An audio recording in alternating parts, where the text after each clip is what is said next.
Ecclesiastes chapter 1. All is vanity. The words of the preacher, the son of David, king in Jerusalem. Vanity of vanities, says the preacher, vanity of vanities. All is vanity. What does man gain by all the toil at which he toils under the sun?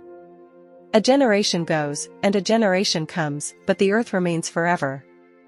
The sun rises, and the sun goes down, and hastens to the place where it rises. The wind blows to the south and goes around to the north, around and around goes the wind, and on its circuits the wind returns. All streams run to the sea, but the sea is not full. To the place where the streams flow, there they flow again. All things are full of weariness, a man cannot utter it, the eye is not satisfied with seeing, nor the ear filled with hearing.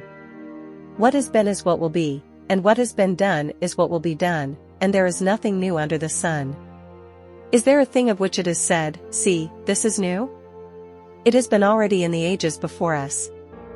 There is no remembrance of former things, nor will there be any remembrance of later things yet to be among those who come after. The vanity of wisdom.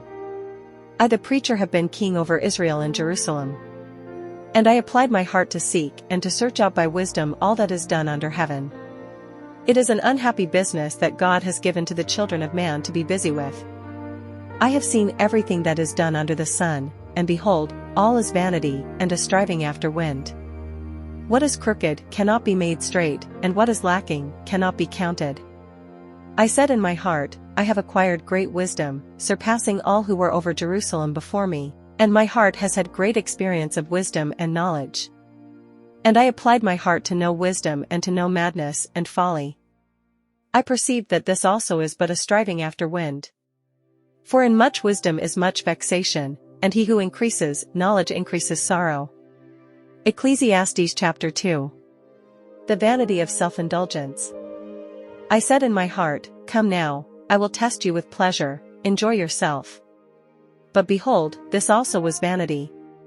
I said of laughter, it is mad, and of pleasure, what use is it? I searched with my heart how to cheer my body with wine, my heart still guiding me with wisdom, and how to lay hold on folly, till I might see what was good for the children of man to do under heaven during the few days of their life.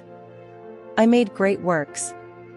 I built houses and planted vineyards for myself. I made myself gardens and parks, and planted in them all kinds of fruit trees. I made myself pools from which to water the forest of growing trees. I bought male and female slaves, and had slaves who were born in my house. I had also great possessions of herds and flocks, more than any who had been before me in Jerusalem. I also gathered for myself silver and gold and the treasure of kings and provinces.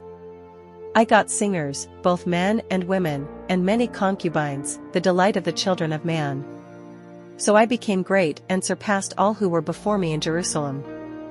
Also my wisdom remained with me. And whatever my eyes desired I did not keep from them.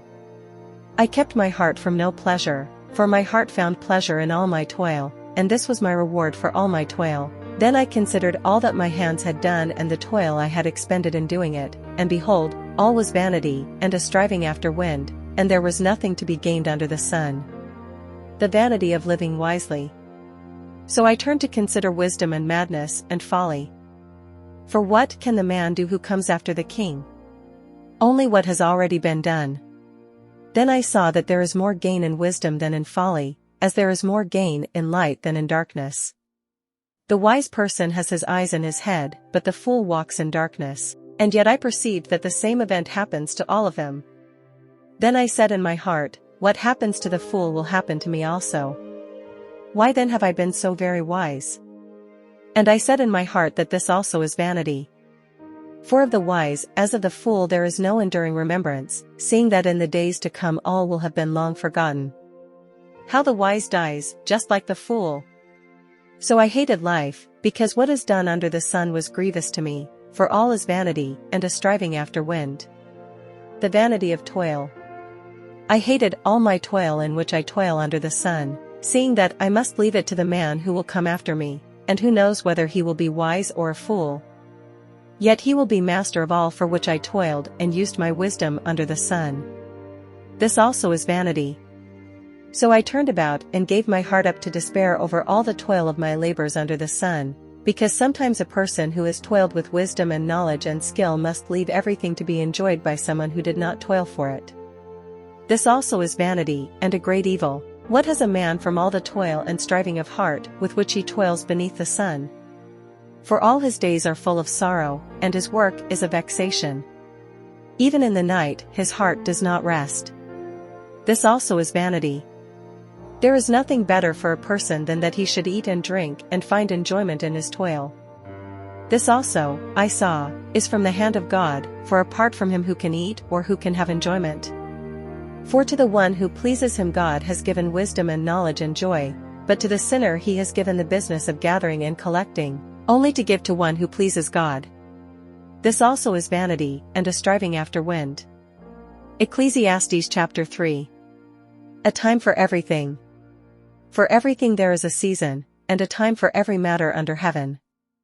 A time to be born, and a time to die, a time to plant, and a time to pluck up what is planted, a time to kill, and a time to heal, a time to break down, and a time to build up, a time to weep, and a time to laugh, a time to mourn, and a time to dance, a time to cast away stones, and a time to gather stones together, a time to embrace, and a time to refrain from embracing, a time to seek, and a time to lose, a time to keep, and a time to cast away, a time to tear, and a time to sow, a time to keep silence, and a time to speak, a time to love, and a time to hate, a time for war, and a time for peace. The God-given task. What gain has the worker from his toil? I have seen the business that God has given to the children of man to be busy with. He has made everything beautiful in its time.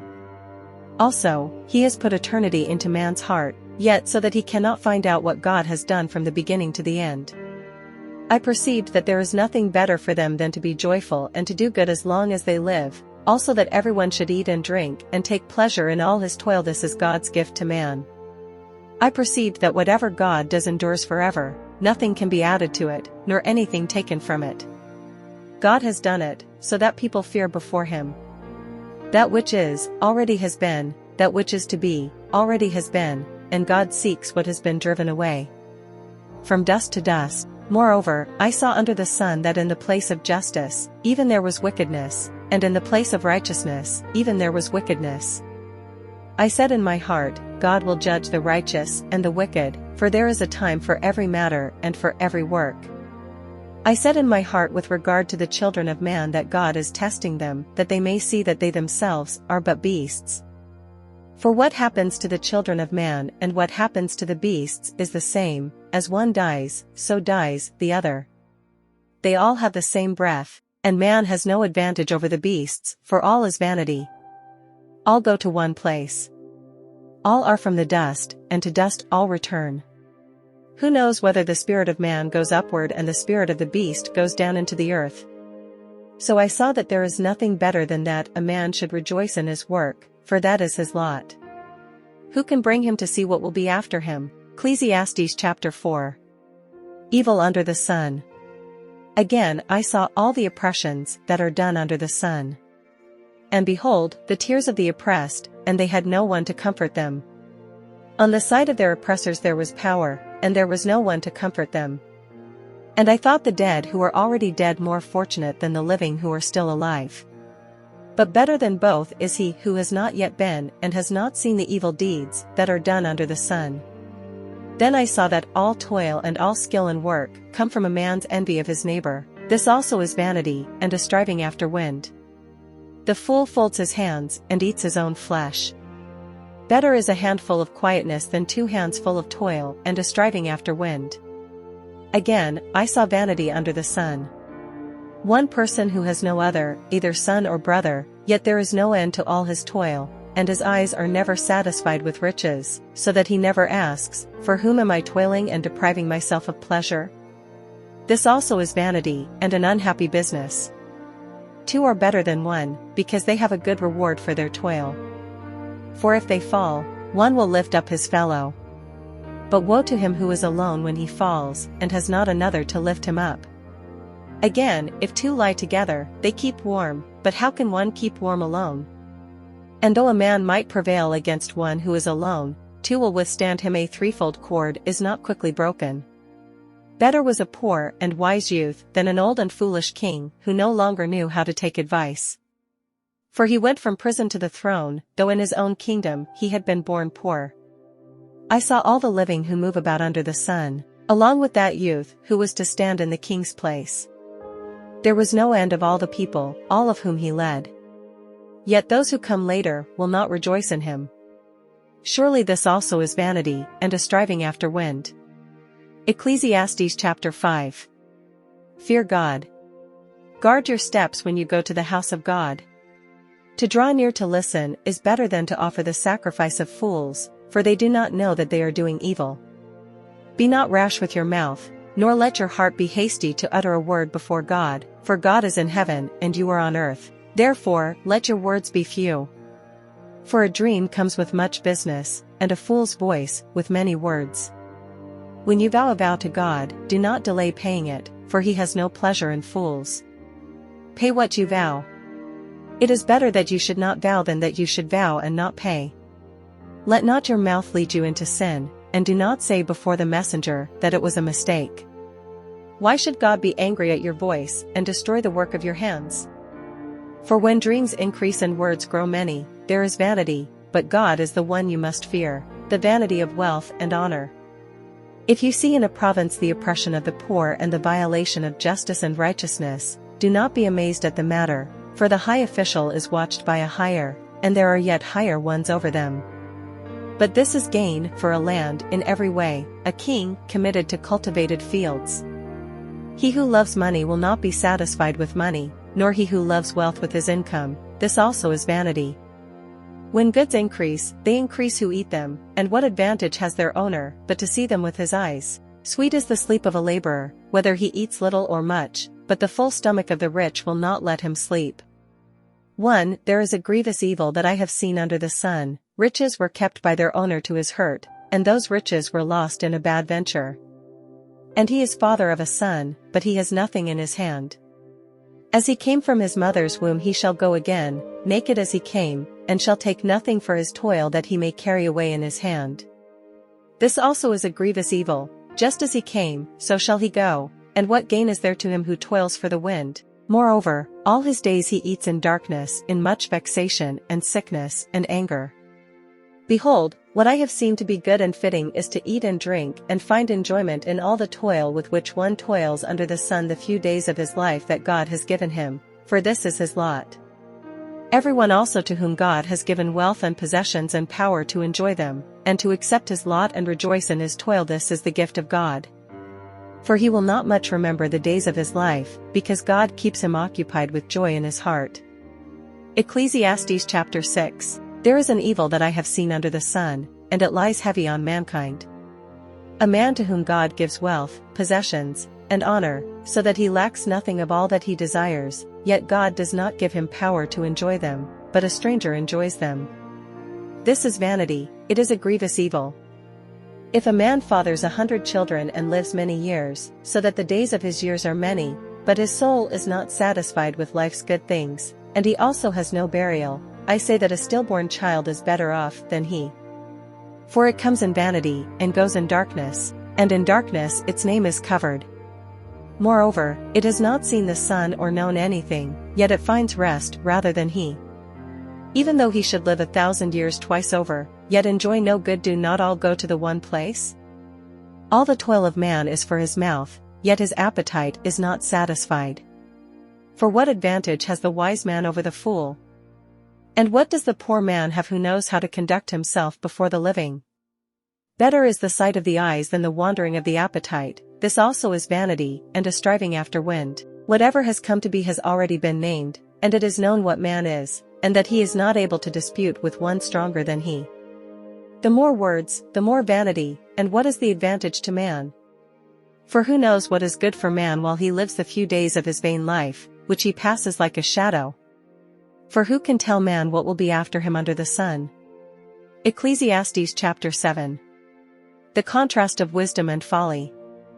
A good name is better than precious ointment, and the day of death than the day of birth. It is better to go to the house of mourning than to go to the house of feasting, for this is the end of all mankind, and the living will lay it to heart. Sorrow is better than laughter, For by sadness of face, the heart is made glad. The heart of the wise is in the house of mourning, but the heart of fools is in the house of mirth. It is better for a man to hear the rebuke of the wise than to hear the song of fools. For as the crackling of thorns under a pot, so is the laughter of the fools, this also is vanity. Surely oppression drives the wise into madness, and a bribe corrupts the heart. Better is the end of a thing than its beginning, and the patient in spirit is better than the proud in spirit. Be not quick in your spirit to become angry, for anger lodges in the bosom of fools. Say not, why were the former days better than these? For it is not from wisdom that you ask this. Wisdom is good with an inheritance, an advantage to those who see the sun. For the protection of wisdom is like the protection of money, and the advantage of knowledge is that wisdom preserves the life of him who has it. Consider the work of God, who can make straight what he has made crooked. In the day of prosperity be joyful, and in the day of adversity consider, God has made the one as well as the other, so that man may not find out anything that will be after him. In my vain life I have seen everything. There is a righteous man who perishes in his righteousness, and there is a wicked man who prolongs his life in his evil-doing. Be not overly righteous, and do not make yourself too wise. Why should you destroy yourself? Be not overly wicked, neither be a fool. Why should you die before your time? It is good that you should take hold of this, and from that withhold not your hand, for the one who fears God shall come out from both of them. Wisdom gives strength to the wise man more than 10 rulers who are in a city. Surely there is not a righteous man on earth who does good and never sins. Do not take to heart all the things that people say, lest you hear your servant cursing you. Your heart knows that many times you yourself have cursed others. All this I have tested by wisdom. I said, I will be wise, but it was far from me. That which has been is far off, and deep, very deep, who can find it out? I turned my heart to know, and to search out and to seek wisdom and the scheme of things, and to know the wickedness of folly and the foolishness that is madness. And I find something more bitter than death, the woman whose heart is snares and nets, and whose hands are fetters. He who pleases God escapes her, but the sinner is taken by her. Behold, this is what I found, says the preacher, while adding one thing to another to find the scheme of things, which my soul has sought repeatedly, but I have not found. One man among 1,000 I found, but a woman among all these I have not found. See, this alone I found, that God made man upright, but they have sought out many schemes.